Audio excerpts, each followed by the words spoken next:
Hey, it's the Heavy Five, and this week we are back discussing power trios. This is part two of the Power Trios series, and this time we are talking about punk power trios and really punk adjacent. There's a lot of things underneath the umbrella of punk, lots of subgenres, like with metal, of course.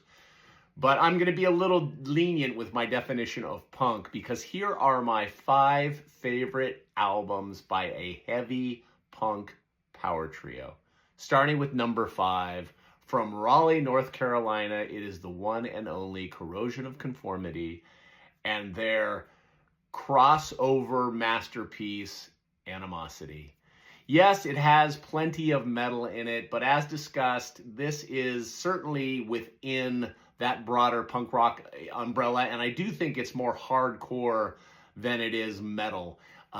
From the Pusshead artwork to the intensity of Mike Dean's definitively hardcore vocal, Animosity is an all-time great and one of those power trio records that you have to have in your collection. At number 4, we go to Minneapolis, Minnesota to talk about not just an all-time great punk power trio, an all-time great band, period, that being, of course, Husker Du. Their masterpiece, arguably, maybe that's not even arguable, but Zen Arcade is that record. It's the obvious pick from Husker Du, and it is my pick. It's really sort of the record that really begins to blend hardcore punk and serious, dare I say, pop melodies. Certainly the thing that would ultimately lead to the likes of Green Day's success. Though buried under tons of feedback and lots of chaotic noise, Zen Arcade is an all-time classic and one of my all-time favorite records. At number 3 and at number 2, I'm going to sort of combine these two because they both come from the mind of the late, great Steve Albini. Yes, we're in Chicago, Illinois.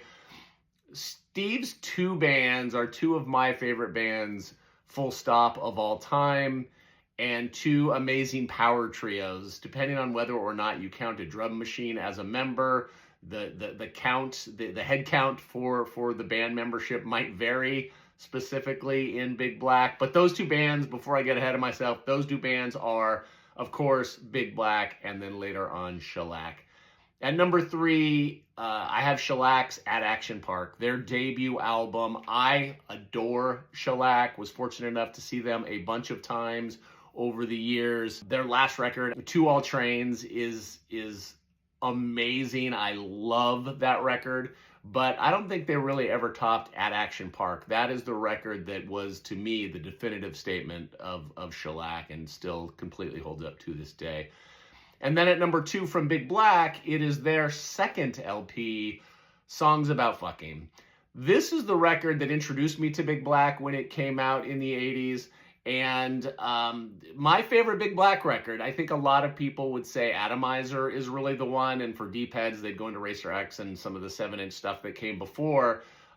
But Songs About Fucking, to me, is the one. Just the way that record kicks off with the power of independent trucking, that razor sharp guitar tone with the drum machine intensity is just like industrial rock for me began right there, even though I wouldn't necessarily call Big Black industrial. And you know, are they a punk band? I think so. Some people might call them a post-rock band or a post-hardcore band or any number of things. To me, Big Black is a punk band. So those are 3 and 2.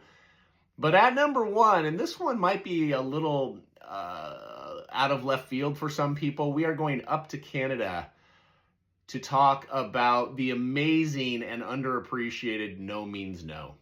Their 4th record was called Wrong, and that record is so right.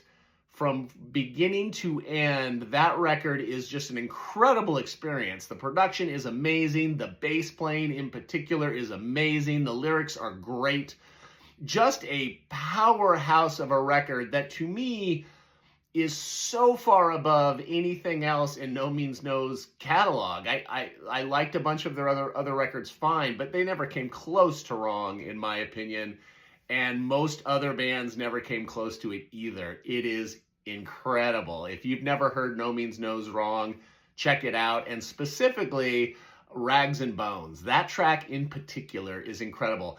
And the record, that song indicative of this, but the record as a whole is not just punk rock. There are all kinds of genres being mixed into their stew that I think can most accurately be called punk. That is certainly debatable, but for me, it's number one on my all-time favorite top 5 heavy punk power trio albums. So that's it. That's my 5. Love to hear what you guys think. I'm sure there's plenty of disagreement, but I don't think anybody can argue that those 5 albums are great wherever you rank them. Hope you like them. Hope to hear your thoughts. Thanks for watching. Stay heavy.